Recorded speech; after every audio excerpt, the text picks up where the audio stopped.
The fourth house in Vedic astrology represents emotional foundation, home, inner security. If the first house shows who you are and the second house shows what sustains you materially, the fourth house shows what stabilizes you emotionally. It is known as Sukha Bhava, the house of comfort, peace, and inner contentment. The fourth house governs the mother, or the primary nurturing influence in early life. It reflects the emotional environment of childhood. Was the home peaceful, stable, supportive, or unstable and tense?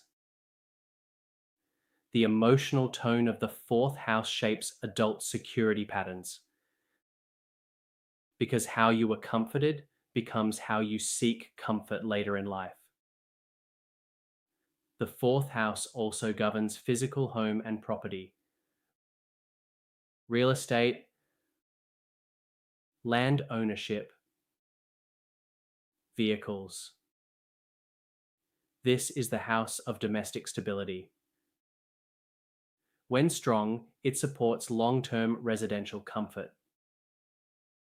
When weak, frequent relocation or emotional restlessness may occur. The fourth house is a Kendra house. Kendra houses form the pillars of the chart. First, fourth, seventh, 10th. These represent identity, emotional foundation, partnership, and career. The fourth house is the private pillar. It governs your inner world. Now let's examine the ruler of the fourth house. Where the fourth lord sits shows where emotional energy is directed. If the fourth lord is placed in the 10th house, career may strongly influence emotional security. If in the 7th house, partnership becomes central to inner stability. If in the 5th house, children or creativity bring emotional fulfillment. If in the 12th house, emotional peace may be found in solitude or foreign lands. Planets placed in the 4th house deeply influence inner temperament. The moon in the 4th house is traditionally strong. It supports emotional sensitivity and attachment to home. Venus in the 4th may create a beautiful, harmonious living space. Mars in the 4th may create emotional intensity or property-related disputes. Saturn in the 4th may create early emotional restriction but later stability. Jupiter in the 4th can bring wisdom and generosity within the home. Rahu in the 4th may create unusual home environments or relocation themes.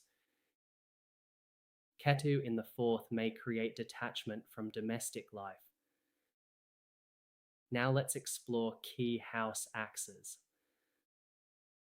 The 4th and 10th axis represents home versus career, inner life versus public life. If imbalanced, career success may come at the cost of emotional peace, or emotional comfort may limit professional ambition. The 4th and 1st axis connects identity to emotional roots. If this connection is strong, a person feels grounded.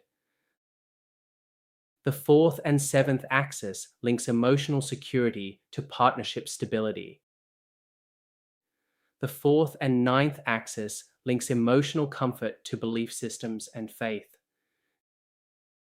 Now let's examine the 4th house from the moon chart. From the moon, the 4th house shows emotional habits. how you self-soothe, how you respond to stress privately.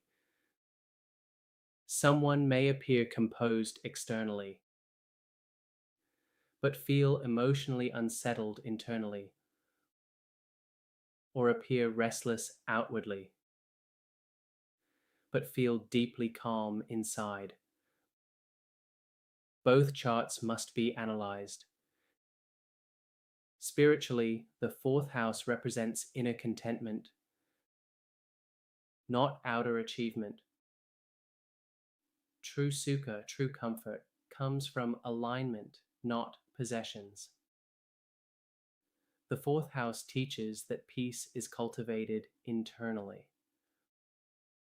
Property may create stability, but not necessarily peace. Peace is built through emotional maturity. Strengthening the fourth house involves emotional discipline, healthy domestic routines, honoring family responsibilities, creating physical space that feels supportive, and developing inner calm through reflection. Ultimately, the fourth house asks one powerful question: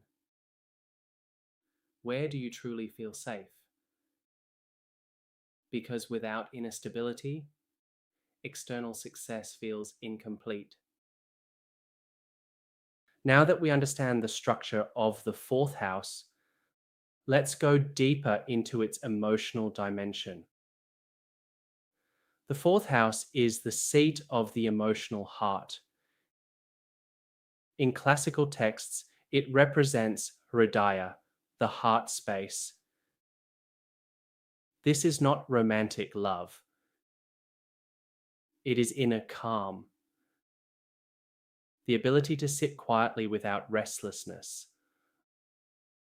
A strong fourth house produces emotional grounding. The person may face difficulty, but internally remains stable.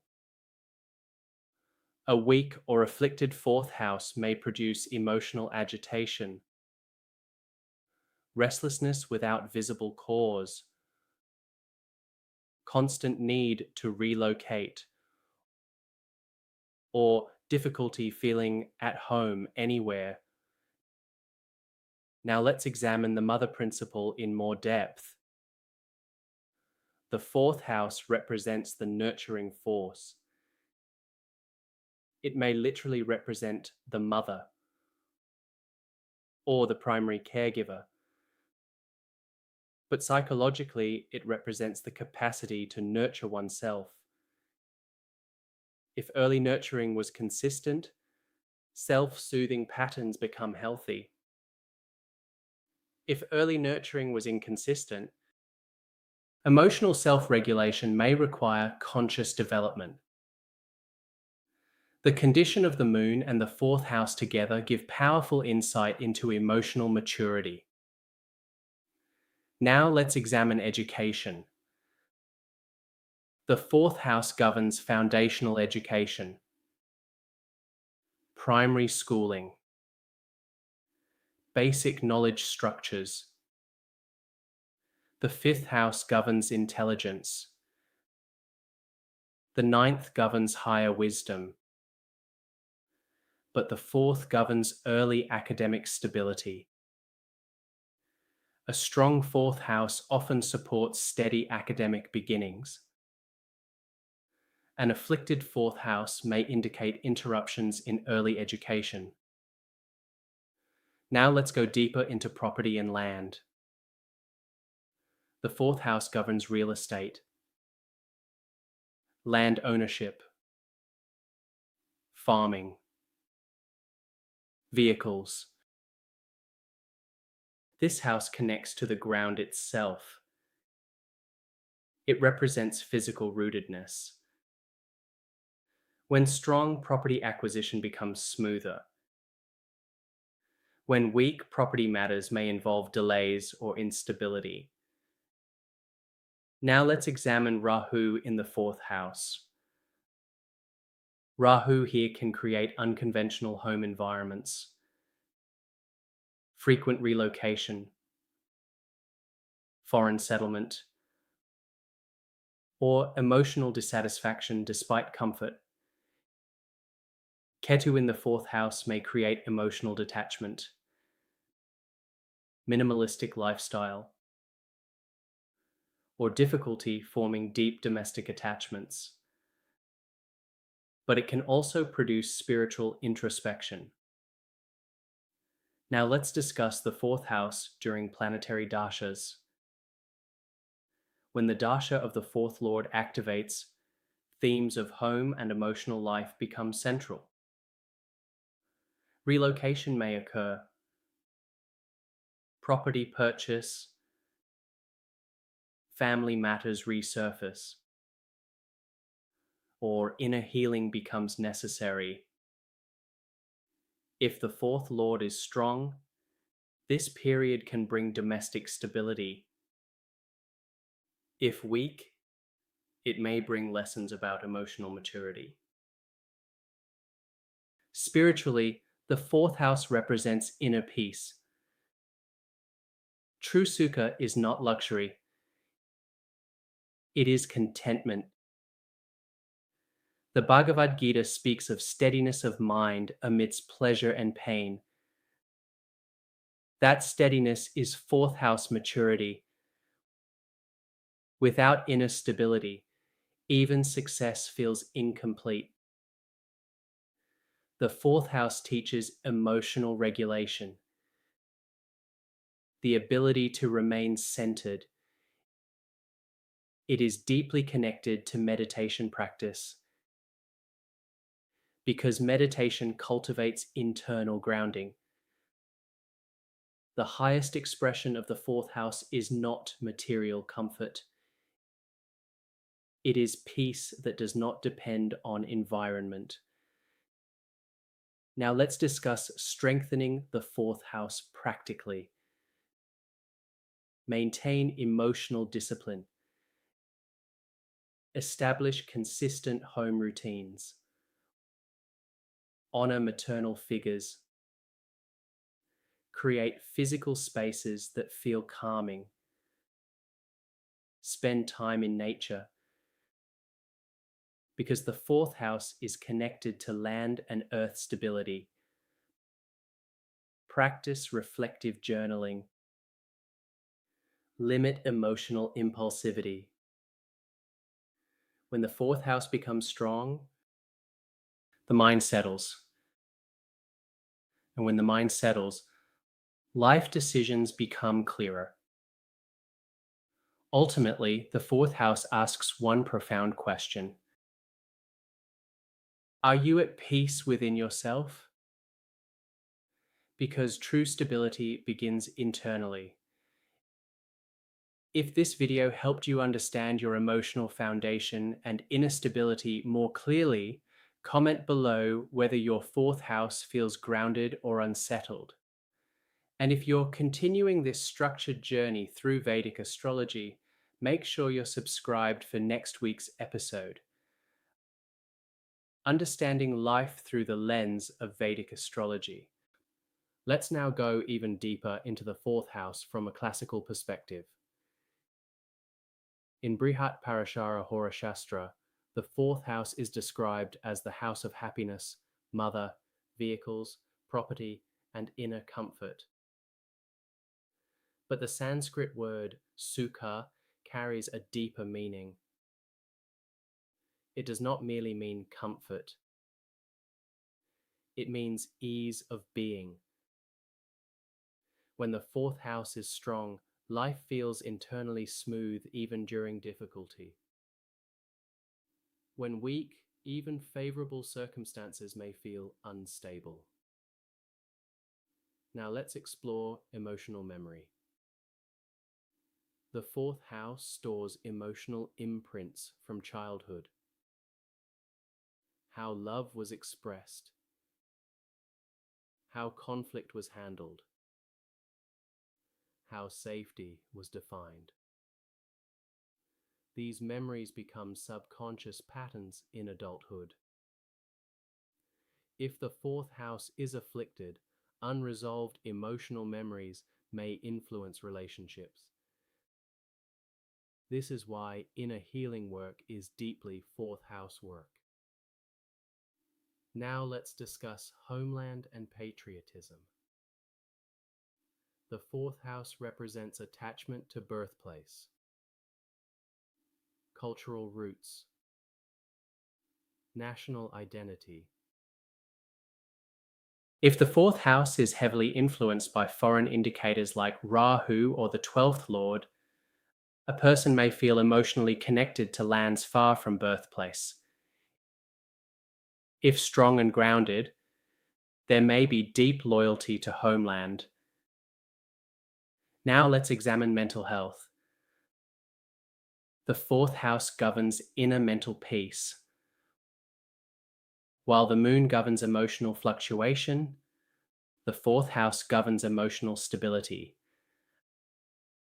Affliction here can create anxiety linked to security fears, restlessness without visible cause. A strong fourth house can support emotional resilience. Now let's explore the fourth house and the eighth house connection. The fourth represents comfort. The eighth represents transformation. When strongly linked, emotional transformation becomes necessary for peace.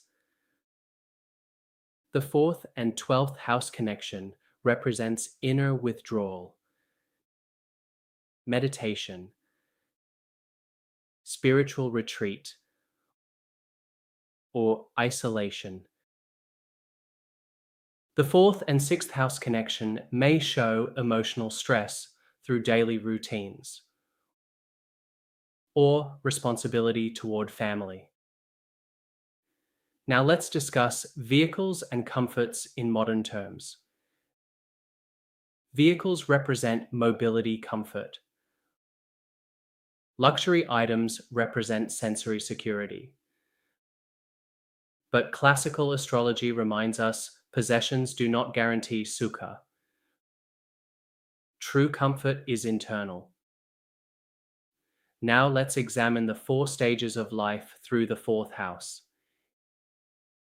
In childhood, it represents family influence.